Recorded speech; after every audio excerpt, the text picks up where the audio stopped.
Hello hello sensing है hello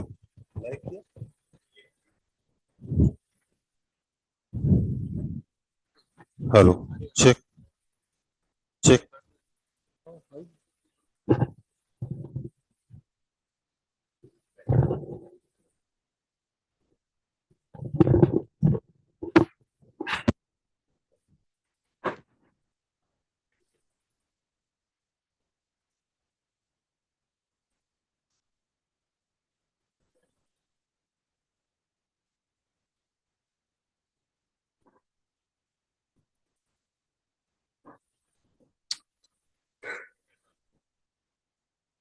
All right, final step.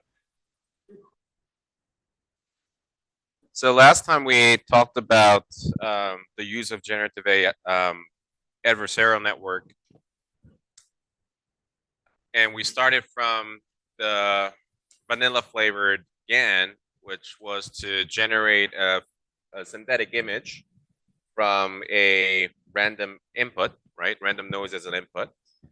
And then we move on to this question of translating between images. So, yesterday we talked about this pix to pix idea where, we prepare a paired data. So if you're interested in, for example, translating from a line sketch to a photorealistic rendering, then you would need a paired images and train GAN accordingly was the idea. Now, if you think about the real, practical applications, this is not so much desirable, in terms of the formulation, because in case of the line drawing, yeah, maybe, you can apply an image filter to a real photograph, and then the image filter will give you this kind of a line drawing. So the edge detection filters and things like that can create this kind of a training data. So there's a one-on-one matching. But for more generic scenarios where we do not have the luxury of having a paired data. So for example, for whatever reason, let's say you are interested in converting horses to zebra and zebra to horses. In the pix-to-pix formulation, you would need the horse and zebras standing at the same location, exact same location with the exact same background at an exact same posture, so that there's a pixel to pixel correspondence. But in this case, that's not really possible because of the practical reasons. So for those unpaired data sets, so we have a set of images of horses and a set of images of zebras, and then they're not necessarily one-on-one.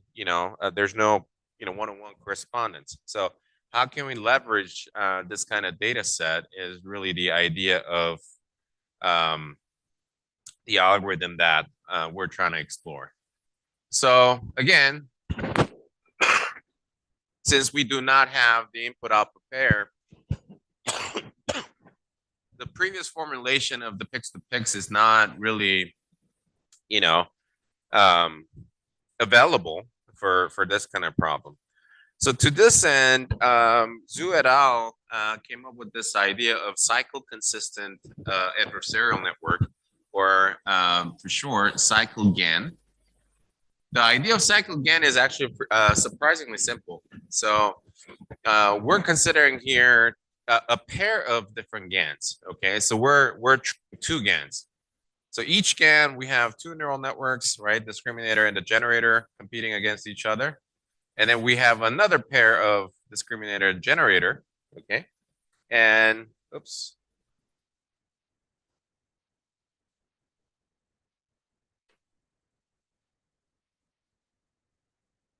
Even PowerPoint knows it's Friday. So we have two GANs. And what happens here is that, in terms of the notation, we're going to call, all the horses an X, set X.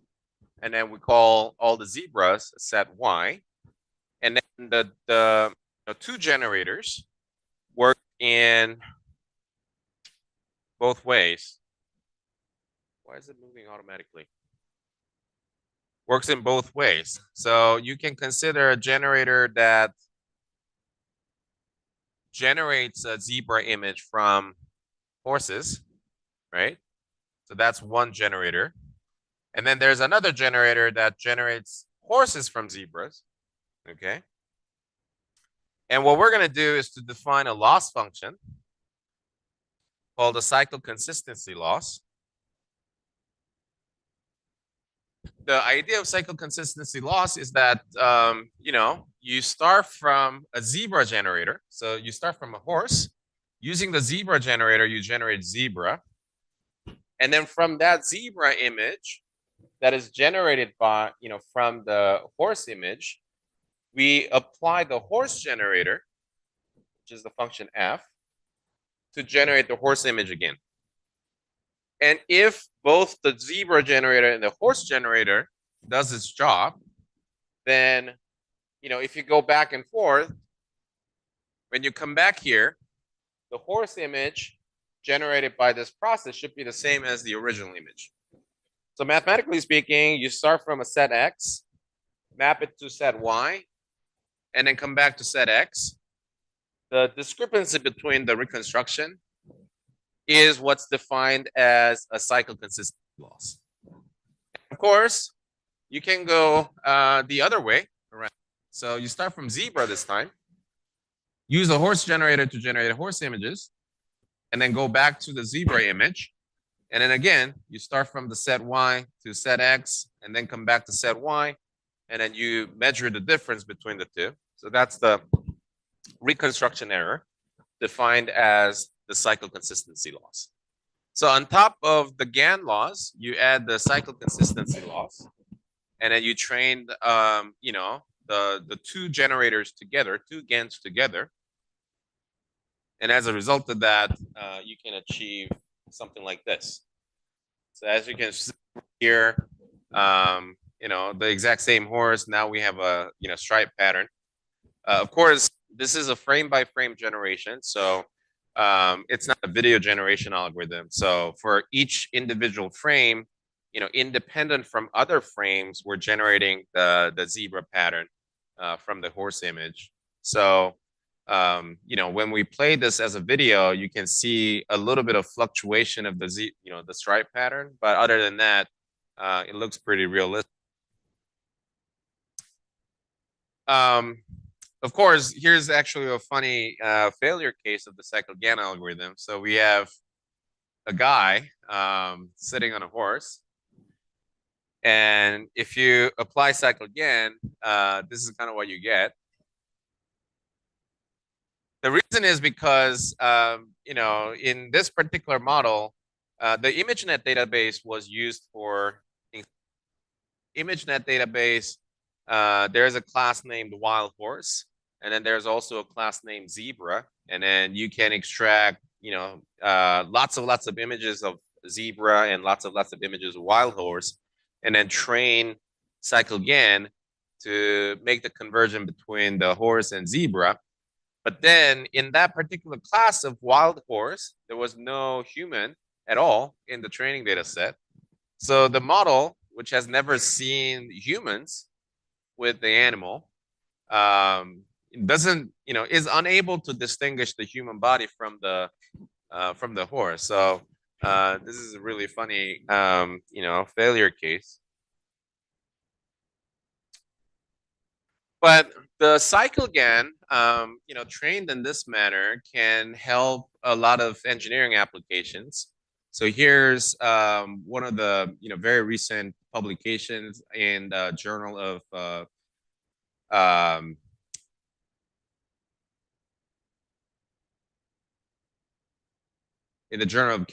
Chemistry Letters. What's happening over here is a conversion between two modalities of molecular images. So we have the microscope image on the left, and then on the right, we have the synthetic molecular structure generated using cycle GAN. So as your electron microscope scans through a chemical structure, a microstructure, cycle GAN can be used to generate a corresponding molecular images that correspond to the microstructure image. And the authors present a way to automate the process of experiment and measurement using algorithms like cycle GAN. So this is kind of automatic data analysis framework where again the cycle GAN is trained on an unpaired set of images. So on one side, instead of horses now we have microscopic images, and then on the other hand, instead of zebras we have the molecular drawings. And then based off of the cycle consistency training, now the cycle GAN is able to convert from molecular structure to an STM microscope data, or vice versa. You can go from the microscopic image to the molecular structure drawing. Data analysis in experiment is kind of the idea here. Style GAN is another variant of GAN that we already kind of briefly mentioned when we were talking about Park. Again, we have lots of synthetic images of people, and they're all fake. They're all fake imagery. The idea of style GAN, we have the usual GAN, as you can see over here. We start from a random noise, and that random noise will be, convolved and, blah, blah, blah. And then at the end, this network will generate a synthetic image like the ones over there. Now, the unique idea of style GAN is what's called a style vector. And this style vector is actually the one that intentionally biased the generative process of GAN. So every now and then, this style vector sort of hijacks the intermediate throughput of the neural network. So, convolution layers will generate some, feature distribution, right? And then the whole idea of, generative adversarial network is to let the convolutional neural network lead the real. But during that process, check the information and then intentionally add the number distribution to the rank. That what we're able to do to enforce certain style, so that with that bias we can, for example, change the tone of the gender. We can change the wearing of glasses. We can change a lot overall visual structure of the individual. So here, the really paper is this thing called the adaptive input normalization, or ADA-in. The adaptive input normalization layer works in a way that whatever convolutional neural network, whatever a previous convolution layer, we z-score at convolution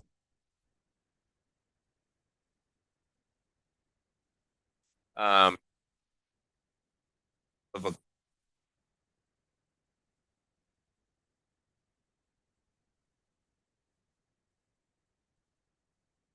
bias factor, the shift factor, offset factor. Factors are learned style vector. So the style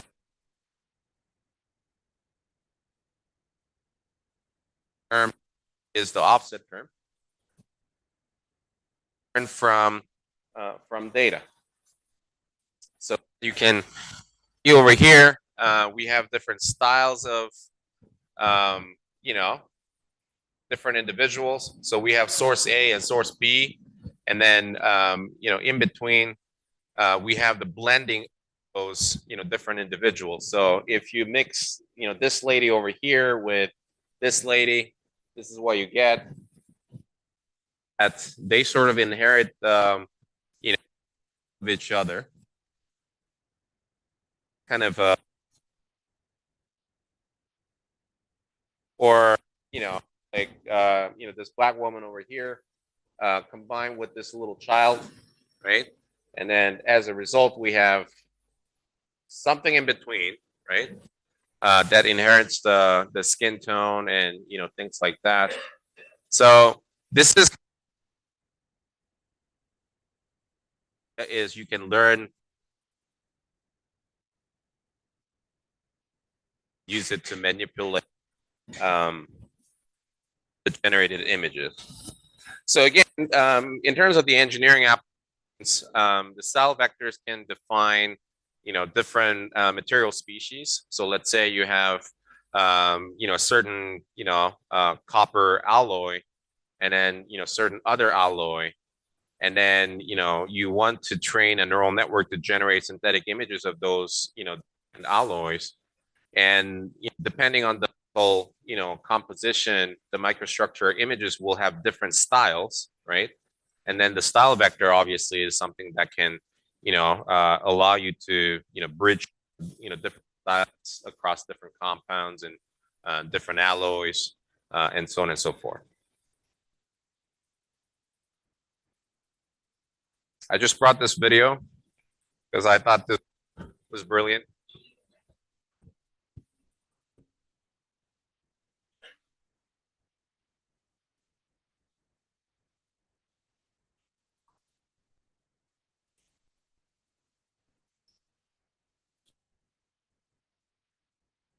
Jeff Bezos, the former CEO of Amazon, and Elon Musk. So it's pretty realistic. The fact that this is already several years ago, and in terms of the technology, this is already outdated technology, but we already have a pretty good result. So I thought I would just show this. So, like I said, the style GAN. I mentioned that the idea of style vector can actually be very useful in solving a lot of engineering applications. So we already saw this application of the style vector inside of Park, so that we can kind of bias the prediction using the style vector. So I'm going to just skip through because you already saw.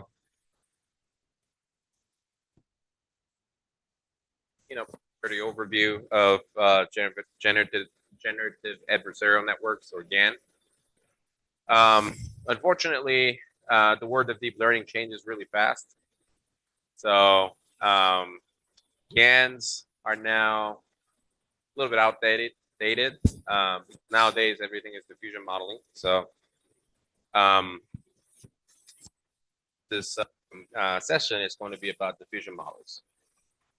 So things like OpenAI DALL-E, you probably know this already. Now, it's available in ChatGPT as well. So you can, give a text prompt, and then, given the text prompt, DALL-E will generate a synthetic image.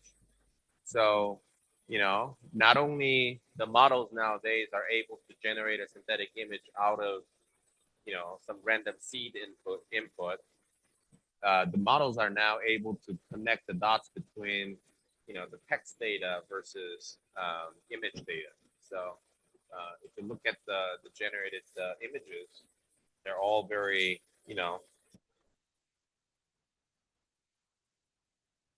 text prompt very well.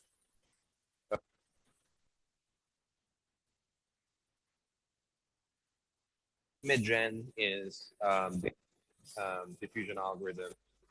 Can, again, so Gemini, for example, uses this algorithm to generate a synthetic image. This one is a little more, I guess, advanced. Will have more functionality in the sense that it can also generate video. So again, see that, from text prompt, you can actually generate videos like these. And they all kind of look realistic, although, if you look at them carefully, you can probably be able to spot some awkward subtleties. But that's still Asia, the future models, pretty impressive. Another generative AI algorithm, and this is something that you can use to edit, basically Photoshop an existing photograph into something else by using text prompts. So in Photoshop, it's an excellent tool, but you also need to have your own skills to manipulate images. Versus with this one, you can just type text prompt, and then given the text prompt, it'll do over here. So like over there, we have words, and then this,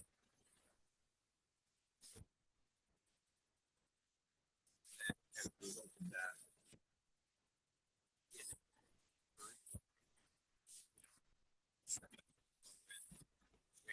spread or it could go.